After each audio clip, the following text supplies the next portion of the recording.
All right, live stream worship leaders. There's 3 times when we go to live stream worship leaders, and just to make sure we know what we're talking about, live stream worship leaders is when we're watching the service in here, we're choosing camera shots that are in here, we're following the action that's happening in the sanctuary, and then for 3 different times in a service, we take a few moments and we leave the action that's happening in here, and we go to the studio, which is on camera 4, to see the action that's happening in there. Why we do that? One, it covers some spots in the service that are kind of awkward to watch from your phone or your TV or wherever you're watching from. From someplace when you're not in here, it kind of feels weird to do handshakes, high fives, and hugs and watch other people shake hands while you're at home watching them shake hands. That feels kind of weird.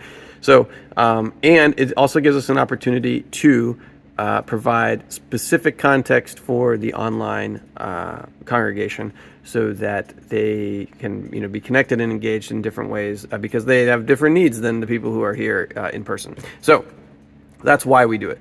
And so what we're going to do, so there's 3 different times, and so what will happen is I'm following along the action here. Most often you'd be on camera 2. You'll be following the action that's happening here. Okay, so the first time that it happens, and I wrote down the 3 times here, the first one is communion. Okay, so we're watching and we're getting ready for communion. So if Pastor Matt is doing this, we've just finished up the song, we watched the video about the announcement, and then Pastor Matt usually says a few things that don't relate to communion, but then he segues into communion. And like last week, we had a baptism at 9:30 when he was doing that. So we want to capture the baptism that's happening here.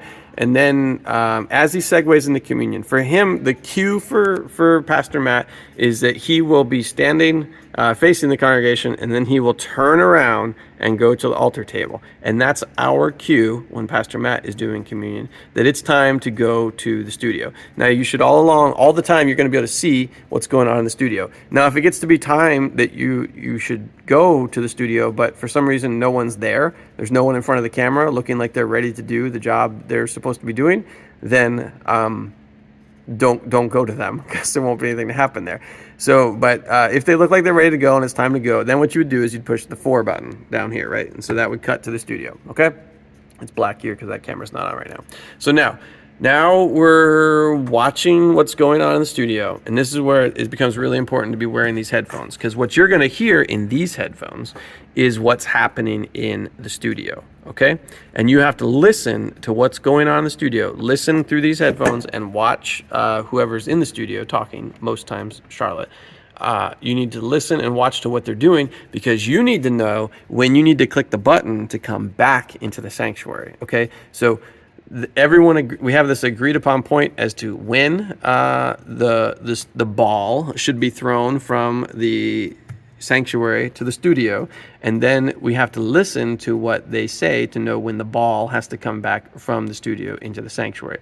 They do have a line they'll say, like, now let's jump back to the sanctuary to see what Pastor Matt has to say, or to see what else is going on, or something like that. So you have to listen to what they're saying with these headphones, which block out all the other noise, because you're going to hear, if you're in here in the sanctuary, you're going to hear Matt continuing to talk about communion and do things like that while he's doing the communion prep. And so you need to listen to these headphones, watch on the screen, and then know when to come back. And so when they're done, they're going to smile on the screen on Studio 4 until you pull the thing away.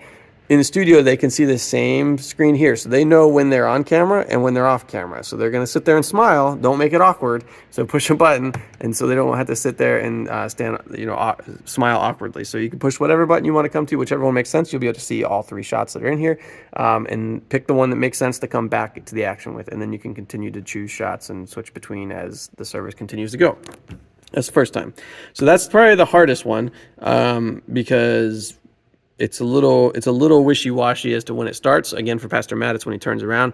For Pastor Heidi, it's when the cue we've been using is when she goes from holding her book that has notes and stuff in it to when she actually starts reading the book and has notes in it. So you can kind of tell when the communion liturgy starts, and that's when we want to shift gears and go into the studio for that first one.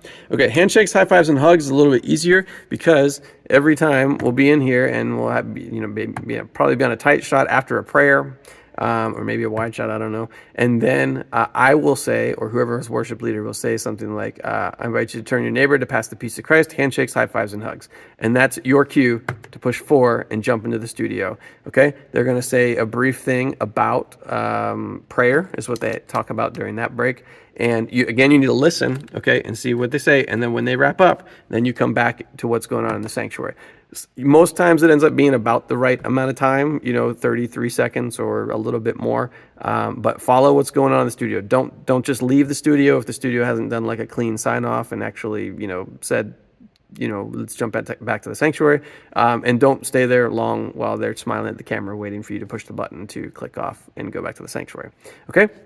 And the last one, the third time that it happens, is on let's get to work. So after we say let's get to work in here in the sanctuary, whether that's Pastor Heidi or Pastor Matt saying let's get to work, as soon as we do that, we jump over to the studio and they'll say something like, and like Pastor Heidi said, let's get to work. And here's a few other details about the stream, blah, blah, blah, blah, blah. They kind of do a sign off and then they say let's get to work themselves. Once they've said let's get to work, that would be a good time to just go still. Okay, and then you can end the stream, or if you want to get fancy again, you can push fade to black, fade the stream out, and then you can end the stream there. And that's kind of how that will go with those 3 different times and with live stream worship leading. That's a lot. Hope it makes sense.